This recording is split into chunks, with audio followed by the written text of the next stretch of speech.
Hello, I'm Dr. Jody Reed. In this series, we explore the brain, behavior, and mental health. In this lecture, we will focus on the mesocortical dopamine pathway. This pathway is essential for cognition, judgment, attention, motivation, and emotional regulation. It is also one of the most important pathways in understanding the negative and cognitive symptoms of schizophrenia. As shown here in red dots, the mesocortical pathway begins in the ventral tegmental area, or VTA, in the midbrain.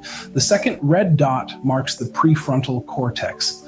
A black connecting line between these two red points represents dopaminergic neurons projecting from the VTA to the cortex. This is the mesocortical pathway. While the mesolimbic pathway is more strongly linked to reward and psychosis, the mesocortical pathway is more closely related to thinking, planning, working memory, and the regulation of behavior. The mesocortical pathway helps support higher mental function. This includes attention, working memory, executive function, planning, decision-making, emotional regulation, motivation. In simple terms, this pathway helps the brain organize thought and behavior. It helps us hold information in mind, evaluate consequences, regulate impulses, and engage meaningfully with the world.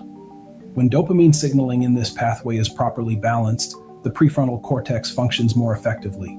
In the mesocortical pathway, the major clinical problem is usually too little dopamine activity, not too much. On the diagram, this can be shown with a thin black connecting line representing reduced dopaminergic signaling from the VTA to the prefrontal cortex. Reduced dopamine in this pathway has been associated with the negative symptoms of schizophrenia.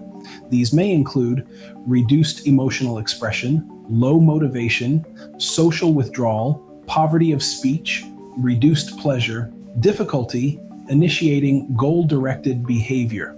This pathway is also linked to cognitive symptoms, including problems with attention, working memory, and complex thinking. This is one of the most important distinctions in dopamine neurobiology. In the mesolimbic pathway, excessive dopamine activity is associated with positive symptoms such as hallucinations and delusions. In the mesocortical pathway, reduced dopamine activity is associated with negative and cognitive symptoms. So schizophrenia is not simply a condition of too much dopamine everywhere. Different dopamine pathways can be dysregulated in different ways at the same time.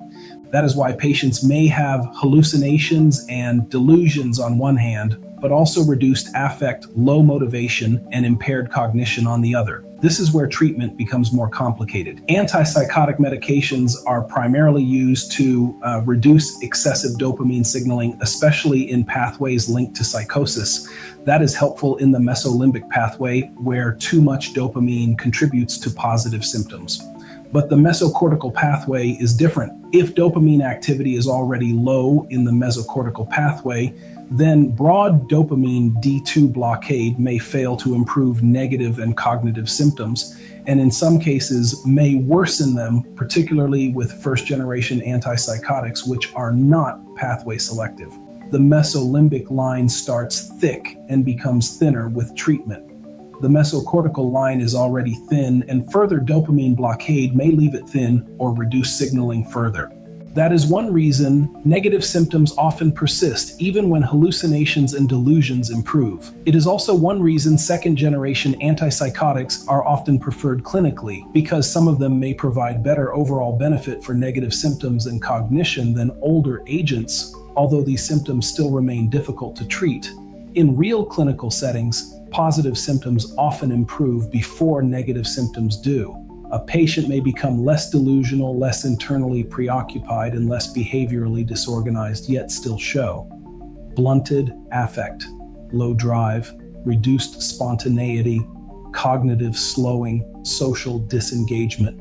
This is consistent with the idea that dopamine blockade is more effective for positive symptoms than for negative or cognitive symptoms. So when evaluating treatment response, it is important not to assume that improvement in psychosis means full recovery of function. The mesocortical pathway helps explain why. The mesocortical pathway is not governed by dopamine alone. Cognitive and negative symptoms likely involve broader circuit dysfunction. including glutamatergic and cortical network abnormalities. This is one reason dopamine blockade by itself is often insufficient for the full syndrome of schizophrenia. It helps explain why researchers continue to study additional targets beyond dopamine alone. The mesocortical pathway is the dopamine pathway of cognition, motivation, and executive control. When dopamine signaling is reduced here, the result may be not hallucinations, but diminished emotional expression, impaired thinking, and loss of goal-directed behavior. This pathway also explains an important limitation of treatment. A medication that helps psychosis in one dopamine circuit may not restore function in another. Understanding the mesocortical pathway helps us understand why schizophrenia is more than psychosis. It is also a disorder of cognition, motivation, and functional engagement. If you're finding these lectures helpful, please like and subscribe to Read Matrix, and share your thoughts or questions in the comments section.